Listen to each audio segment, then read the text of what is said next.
Ladies and gentlemen, welcome to TMRP, the Metropolis Radio Podcast. This week, we've got some news surrounding a reboot in the works, a potential bailout for the movie theaters, The Witcher pausing production for COVID yet again, and Johnny Depp being forced out of the Fantastic Beasts franchise. So without further dilly-dallying, let's get right into it, and we are going to start with the reboot in the works, and that reboot is The Scorpion King. Remember that little movie from 2002? Now, The Hollywood Reporter has confirmed this. Jonathan Herman is penning the script for this, and for those that don't know, he wrote the movie Straight Outta Compton, which, in my personal opinion, it was a lot the movie was a lot better than expected, which he earned an Oscar nomination for. Dwayne Johnson is behind this along with Danny Garcia under their production company 7 Bucks Productions.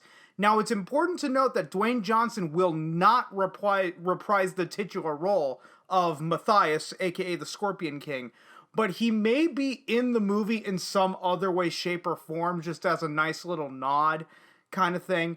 For those of you that don't remember, this is the role that got Dwayne Johnson to be a movie star. And this wasn't the first appearance of the Scorpion King. The first appearance of the Scorpion King was in The Mummy Returns, and I think it was within the last 5 minutes of that movie. And yeah, if you go back and rewatch that movie, it has not, the CGI in that one was even considered really, really bad for the time.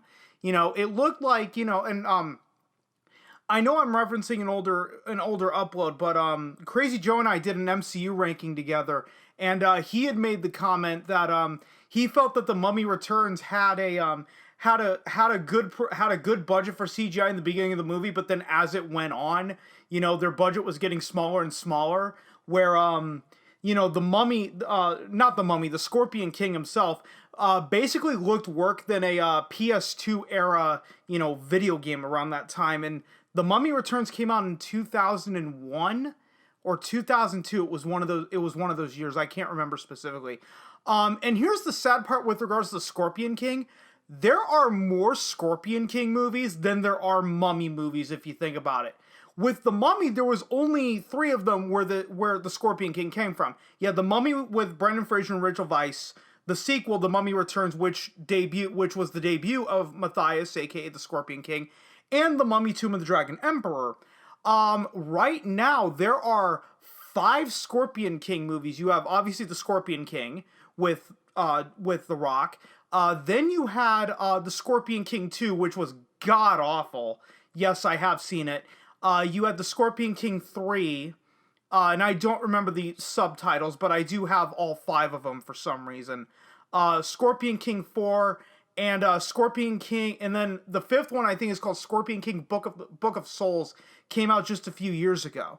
Like I said, only the first movie was released to the theaters. Those other 4 were all straight to video, but that's still... Yeah, but still, how are there more Scorpion King movies than Mummy movies at this point? And here's going to be the real challenge for this reboot of the Scorpion King. Is that the challenge is going to be to get this separated from the Mummy lore.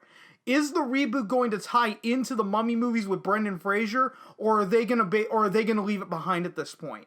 And that one, I'm not going to even attempt to speculate on that. And all I'm going to say is we shall see. The straight-to-video movies have actually expanded on the Scorpion King lore, so I'll give credit where credit is due. So there is quite a bit to pull from. However, here's where I have to sound like a negative Nancy. I don't know if this could be another big franchise, just given how the market isn't really there to support big blockbusters anymore. And I've gone on and on in this, in TMRP about the death of the blockbuster. And you can probably still find that on my channel. I'm not going to reiterate my points here, but I'll just go ahead. I'll give the Cliff Notes version in case if you don't want to listen to a 30-minute episode. Is the market for the $100 to $200 million blockbuster at this point is all but gone. If your movie needs to make $1 billion to break even, and that's your market, if your market, your economy is built on every single blockbuster must make $1 billion in order to break even, then you don't have much of a market. You don't have much of an economy. You need to have a lot of these, mid-tier movies and low-tier movies to make up for these, 3 or 4 big blockbusters. That's typically how you had a very healthy market, a very healthy economy. Well, Hollywood, in their infinite wisdom, decided about, 15, 20 years ago to completely get rid of that middle market. And right now, they're suffering for it. But I'm tangenting here, which is what I typically do if you've been listening to this. So we are going to go ahead. We are going to progress forward. And our next main story this week is theater owners are calling on Congress yet again for another bailout. Now, this was on Monday. The National Association of Theater Owners, NATO, I know, real fucking clever of a name there. They called on Congress for a relief package for their industry, citing that the American movie theaters need help now. Now, I'm pulling this quote directly from the Hollywood Reporter article. Quote, "Soon, a vaccine will allow our industry to return to normal, but without bipartisan action now in the lame duck session of Congress, hundreds of movie theaters will not make it. Local communities across the nation are and will be permanently damaged. This Congress and administration still have a job to do," end quote, stated Nathan Fithian. I almost said Nathan Fillion. No, it's Nathan Fithian. He's the president of the National Association of Theater Owners. Now, NATO claims that Congress can save cinemas by just including a $15 billion basically for grants for independent venues type thing. Now, personally, I do have sympathy for the movie theaters getting caught in the crossfire under the whole COVID bullshit. But here's my thing. I stated this. I think I stated this a couple weeks ago. If the studios wanted to save the movie theaters, then they simply would have agreed to basically take a haircut and just make enough money to stop the bleeding to get into 2021 when you can start releasing your big movies again. Well, the problem is all the studios kept delaying the releases, and I think it was Universal and Warner Brothers that were saying, yeah, we're not going to bail them out, but we're going to be cheering for them in their corner type of thing. So, yeah, if they wanted to, the industry could have saved the theaters themselves if they wanted to, but they simply chose not to. And here's another thing that many people neglect. Both average moviegoers and even online pundits and other podcasters, is that movie theaters have been having a lot of problems for years upon years. Movie theater attendance has been going down for the last, probably since, I think, 2000. Movie theater attendance has been going down and down and down, whereas ticket prices have been going up ever since. Now, COVID did not cause all of their problems, but it sure as shit didn't help it. And personally, I actually refuse to go back to movie theaters, and that's for a number of reasons. And I may do a separate upload later on that as to basically about why I swore off movie theaters entirely. Because if I were to go into it here, I mean, we would be on this topic for the next, half hour. But in my opinion, no fucking bailout for the theaters, and it fucking sucks. But the studios could have saved the theaters had they wanted to. They chose not to. They willingly killed the movie theaters, in my opinion. So we're just gonna go ahead and move on. And our next main story this week is Lionsgate pulls out of a Gerard Butler movie over COVID insurance. Lionsgate has dropped out of distributing The Plane with Gerard Butler, an upcoming action movie. Now, for those that don't know, Lionsgate sound like Mayor Quipke. Sound like a Quipke from Big Bang Theory. I spend my money on two things, wicker and women. But getting back to this, Lionsgate acquired the rights to the movie for North America at the American Film Market. That's the AFM, for those of you that don't know. So if you're reading THR or Variety and you're seeing, AFM, that's the American Film Market. It's held once a year. And they actually acquired the rights to this a year ago. Now, from the Variety article, this is the synopsis of the movie, the synopsis of The Plane. Butler will portray a commercial pilot who, after a heroic job of successfully landing his storm-damaged aircraft in a war zone, finds himself caught between the agendas of multiple militias who are planning to take the plane and its passengers hostage. As the world's authorities and media search for the disappeared aircraft, the pilot must rise to the occasion and keep his passengers safe long enough for help to arrive. Now, this movie had originally planned to shoot in Malaysia last month, but opted out due to the increased amount of COVID cases. Surprise, surprise there. And the filmmakers have been considering shooting in the Dominican Republic and the United States, but had not locked down a location. And effectively, this is what caused Lionsgate to, back out of the project at this point. And from the same Variety article, what I read was that buyers and sellers at the most recent AFM, I think this was just last week or 2 weeks ago, it was somewhere around there. But yeah, buyers and sellers at the recent AFM have said that the uncertainty over obtaining insurance is a challenge, making completed films more desirable. And I think we all knew that this was going to happen if we're all being 100%, intellectually honest here. How much money have these insurance companies just lost due to the canceled or delayed productions just this year alone? It would not surprise me if it amounts into the billions. So, effectively, before I end this off, I'm just going to say, yeah, good luck trying to get your movie insured now if you aren't a major studio like a Warner Brothers or a Disney. And even then, Warner's having a lot of money problems right now. Disney's having a lot of money problems right now. MGM could be facing yet another bankruptcy at this point. So even if you're a major studio, it's not guaranteed that you're even going to get your production insured. But yeah, again, before I tangent for too long, let's get right into the next main topic, and that is The Witcher. Pauses production amid positive COVID-19 cases. 4 crew members have tested positive for COVID-19 this past Saturday.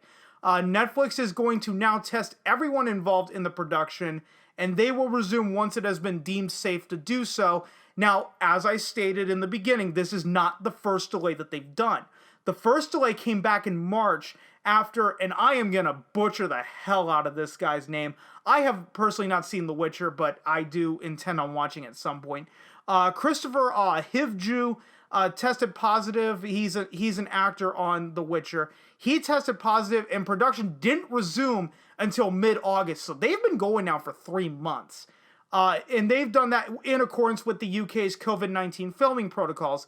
And personally, I personally don't see The Witcher being canceled from this for one main reason, and that's the fact that this show has global appeal. Unlike shows like Glow or Dark Crystal Age of Resistance, The Witcher as a property has global appeal because it's not just a bunch of random books that were written by Andrzej Sapkowski. The video games themselves, you had The Witcher. The first game only released to PC. Then you had The Witcher 2 was just a PC and the Xbox 360. But everyone and their grandmother is raving about The Witcher 3 for some reason. This show is The Witcher itself, not the show, but the overall property is way too popular around the world for this to be canceled. And, this is why Netflix acquired the rights to make Assassin's Creed shows. Yet another very popular gaming franchise all over the world. I think I reported, was it 2 weeks ago now, where out of the 11 main entries at the time, Assassin's Creed Valhalla came out this past Tuesday. So there's now 12. But at the time, over the 11 main entries, they have sold 155 million copies combined over all 11 entries. Netflix acquired the rights to make Assassin's Creed shows and movies. I reported that a couple weeks ago. And they also acquired Resident Evil. There's simply too much money for Netflix to lose by canceling a show with global appeal versus domestic appeal like a show like Glow or Dark Crystal Age of Resistance. That's, my 2 cents on why Netflix has been on a mass canceling spree of these, shows like Glow and Dark Crystal Age of Resistance, but has announced, The Witcher Season 2, Assassin's Creed, new Resident Evil series, new Resident Evil movie. And before anyone asks, the Resident Evil movies with Milla Jovovich, love him or hate him, made more money overseas than what they ever made in the US. That's why they made 6 of those movies. Those movies were not made for the United States in mind. They were made for Europe, for Asia, because that's where they perform the best. And speaking of Netflix, Netflix just acquired a Arnold Schwarzenegger spy series. Now, this show was up for auction, and Netflix basically outbid the rest of the networks. And this show is coming from Skydance TV, and you may be familiar with Skydance as the production company behind the Kelvin Timeline Star Trek movies, along with Terminator Genesis and Terminator Dark Fate. And this show is being created by Nick Santora. Now, for those that don't know, he was the executive producer behind Prison Break and Amazon's upcoming Jack Reacher series, and he also created the show Scorpion on CBS. I've personally never seen Scorpion, but my dad was a really big fan. It only lasted like 4 seasons. Now, news of this project first came out in August when Schwarzenegger got attached to it. Now, going off of what I said about global appeal, I can see Arnold having that. Arnold Schwarzenegger movies probably have a bunch of global appeal because it's just a big muscular dude and a bunch of, quippy little one-liners, every 10 seconds, like in Commando when he kills the guy on the plane, don't wake my friend, he's dead tired. Or my personal favorite, what killed the dinosaurs? The Ice Age! But to get back to this, from what it sounds like, Netflix isn't producing the show themselves. It's Skydance. So Netflix will have to, put up some money, obviously being the distributor. That's what, that's what being a distributor is. You benefit to some of the budget, but you don't have to pay for all the budget. Again, depending on the contract, which we are not precluded to yet. Yeah, like I said, they don't have to put up all the money given that the show comes from a third-party production company. So we could potentially see a season 2 from it, but right now, even for me, that is simply way too early to call right now. But, given that this show comes from a third-party production company and not Netflix themselves, it might be a cheaper show for Netflix to produce. And honestly, this is what Netflix should have been doing from the beginning, is just working with third-party production companies to develop the shows and then getting the distribution rights to them. That way, Netflix makes money from all the subscriptions, and then the production companies can make money by releasing them to, DVD, Blu-ray, 4K, digital, wherever everybody's happy. The single biggest mistake that Netflix ever made was getting into the production game themselves, which is fine in the short term, and if you do it for very few shows, but we've seen Netflix just produce more and more and more and more, just, spending and spending and spending. And right now, that's really, really catching up to them. And, guys, I have a lot further to go, and right now I have been going for almost 18 minutes, so I need to step away and get a drink of water, and when I resume recording, we will finish the rest of this episode. Okay, so our next main story is that Tenet has a home video release date, and I'm only bringing this up because I have mentioned Tenet ever since the very first episode of TMRP. This movie is set to come out on 4K, Blu-ray, DVD, and digital HD on December 15th. Yeah, now like I said, I've never seen the movie, but I've been ragging on it ever since the very beginning of TMRP. Previously, I reported that it was a box office disappointment, and then Christopher Nolan comes out and defends the fact that it made $350 million against a $200 million budget. I think when I first reported it, I think it had barely cracked $200 million. Now, to get back to the home video release date, the 4K and Blu-ray releases will contain the special feature Looking at the World in a New Way, the making of Tenet, an hour-long making of documentary, and personally, I hope that there's a lot more special features than just that. The special features on the home video releases is really a lost art form, and really warrants its own separate conversation, if I'm being 100% honest. Now, do I think that this movie can do better on home video than it did in the theaters? Maybe it can because of 2020, but historically, it's very, very rare that a movie will ever make the box office gross on home video releases or even exceed it. 1994's The Lion King is the exception to that rule. I remember that, I remember reading that a couple years ago, how the VHS release for The Lion King made Disney just as much money as it did in the theaters at the time, and Disney got to actually see more of that money because they didn't have to share it with the movie theaters. And I don't mean to sound like a negative Nancy, well, I do every week. I'm just merely pointing out, how rare it will be for a movie to gross a huge amount of money on home video versus theatrical distribution. Yes, some movies make bank on home video. I think The Avengers, back in 2012, when that released to DVD and Blu-ray, made Disney an extra $250 million. But still, The Avengers grossed, I think, $1.5 billion in theaters back in 2012. Now, personally, can I see a re-release of Tenet via theatrical distribution at some point? Yes, I actually can see that. I think Warner Brothers will do that at some point down the line to give this movie a fair shake at the box office, right the wrong, so to speak. And I think that they're going to do that simply just to keep Christopher Nolan happy because, wham, wham, wham, I can't have a box office bomb on my record, wham, wham, wham, because I'm Christopher Nolan. Anyway, before I tangent for too long, let's get to the next main story. And these last stories are all interconnected, but we're going to start off with this. Fantastic Beasts 3 has now been delayed to 2022. It was originally slated to release on November 12th, 2021. That's almost a year from now. And if I'm not mistaken, I think that is exactly a year from now. It has been pushed back to the summer of 2022, and a date of July 15th, 2022 has been given as of November 10th, 2020, just 3 days ago. Now, Warner Brothers made this statement as a part of a larger statement regarding one of the leads in the upcoming movie, and let's get right into that. And I already said it in the beginning, so I'm not going to drag this out for a larger drum roll, is that Johnny Depp has now been forced out of the Fantastic Beasts franchise. Johnny Depp resigned from the role of Gerard Grindelwald on November 6, 2020.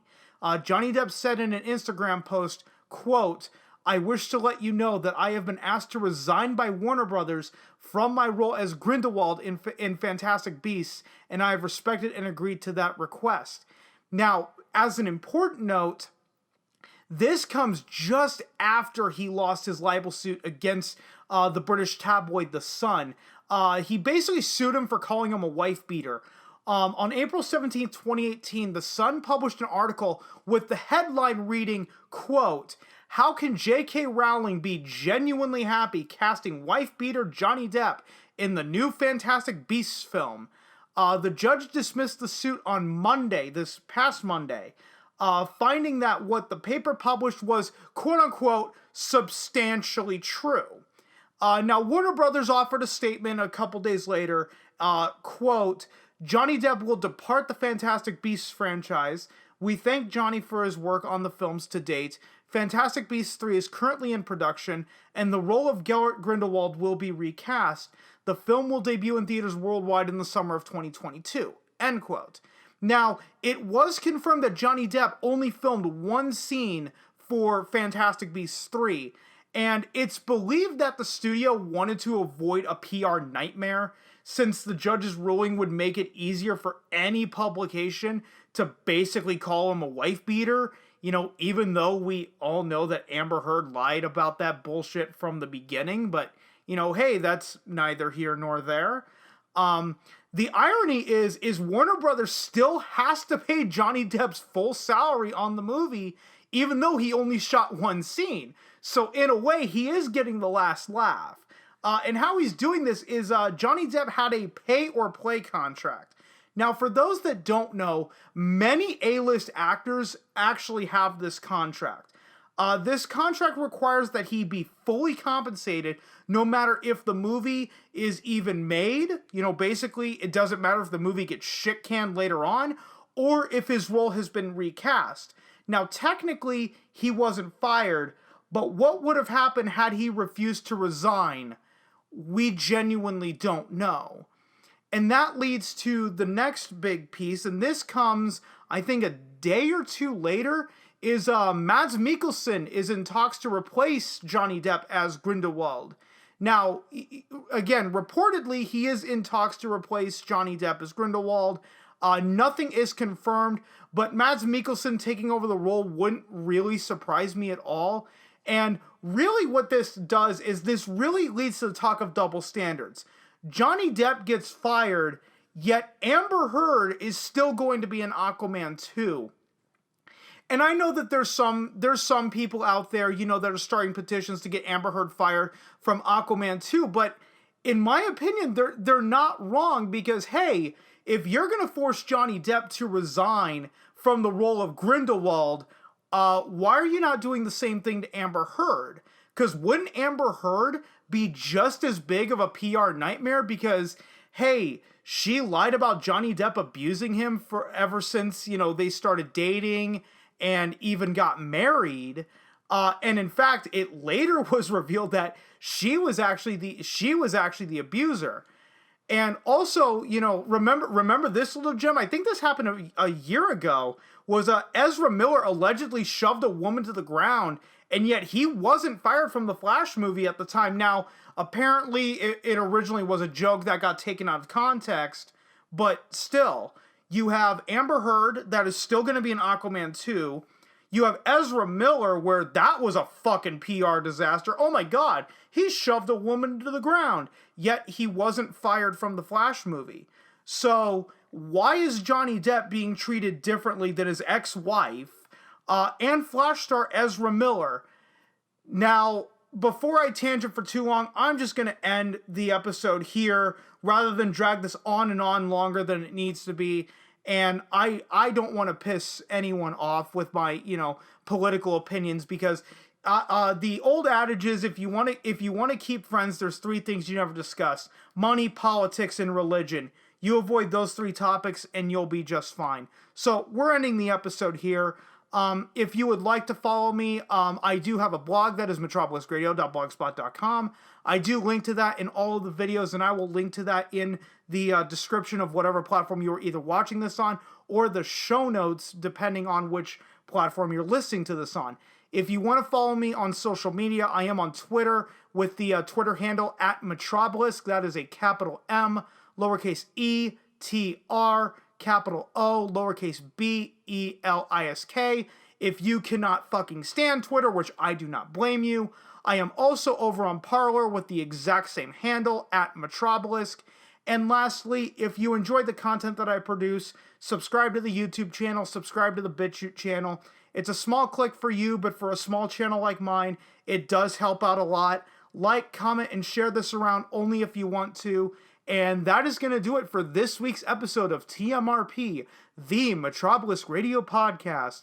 And I will see you guys next time.